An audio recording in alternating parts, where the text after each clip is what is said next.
My father and his brother, along with a cousin,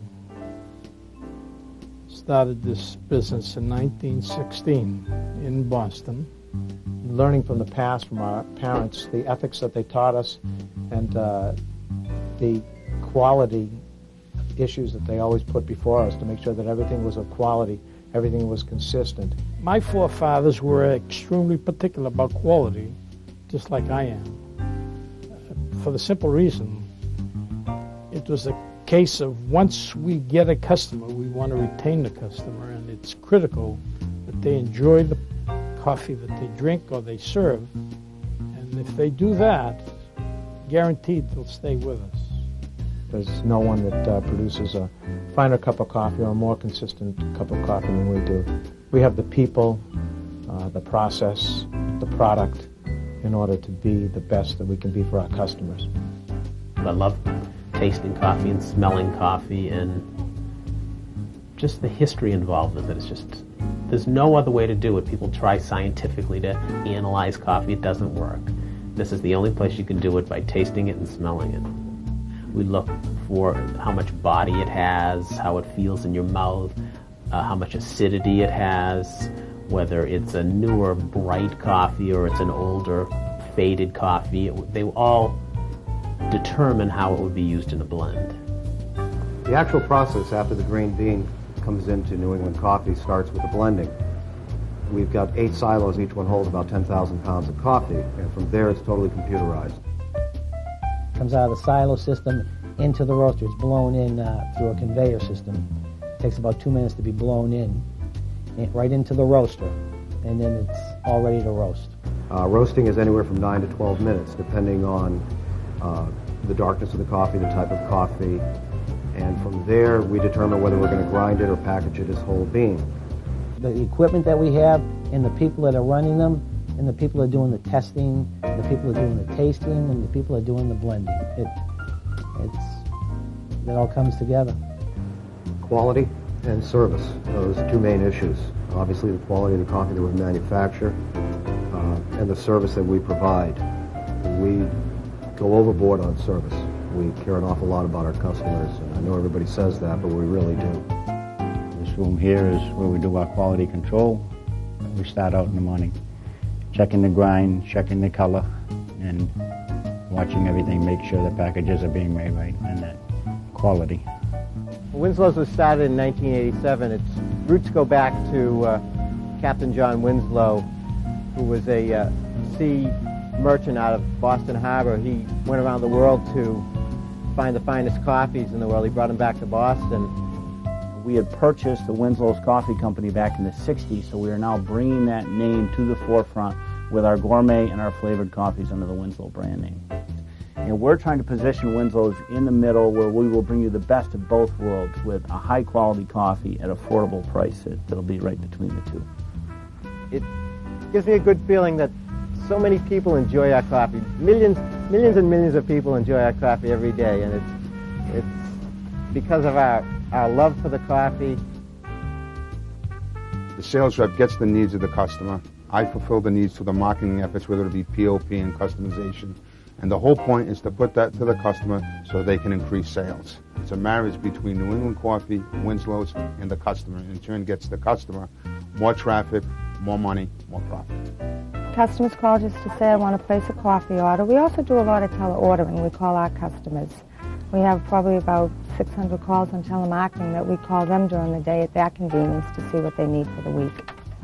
I think a customer needs to feel that they've been listened to and that they're special to the people they're talking to, that they're not just another customer. When you talk to them like they're your friends, you know, it's not like they're a customer sometimes. It's wonderful. It's always the customer comes first.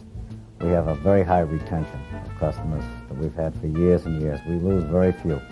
And I think that's a reflection of the way the ownership and the management team operates. The loyalty and the customer base, they become friends to the salesman.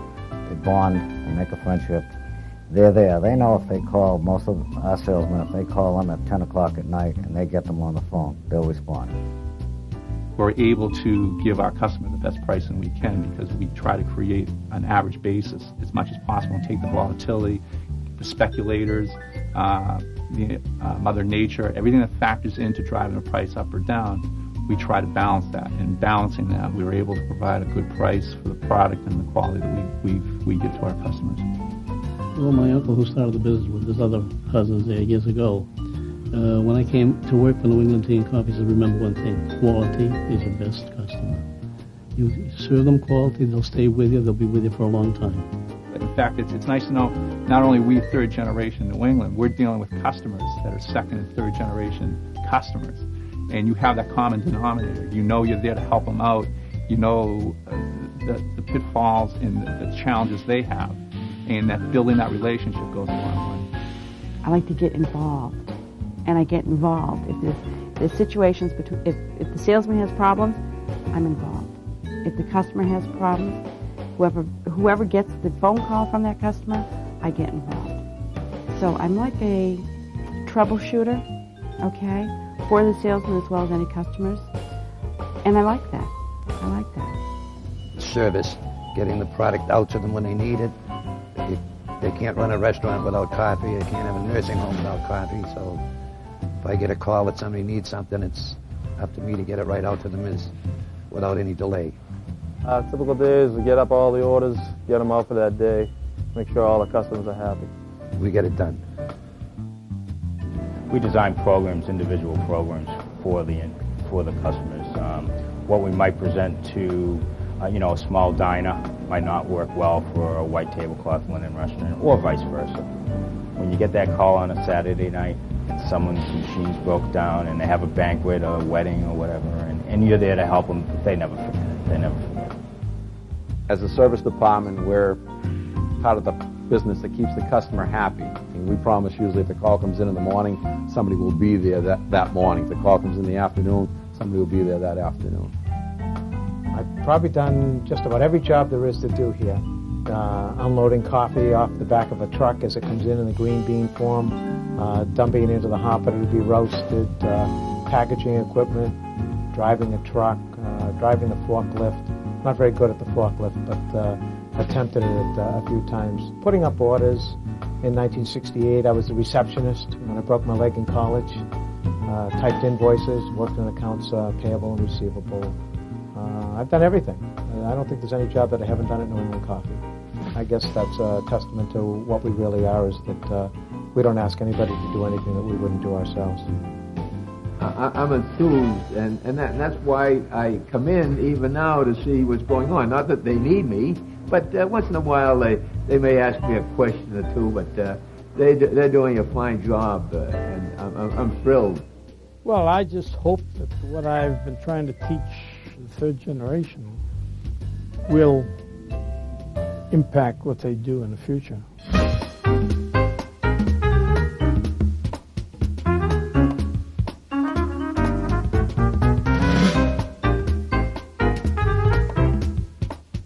I see a lot of fun.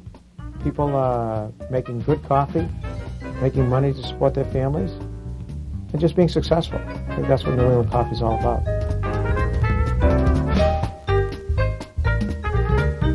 Be honest, be consistent, and do the best you can do.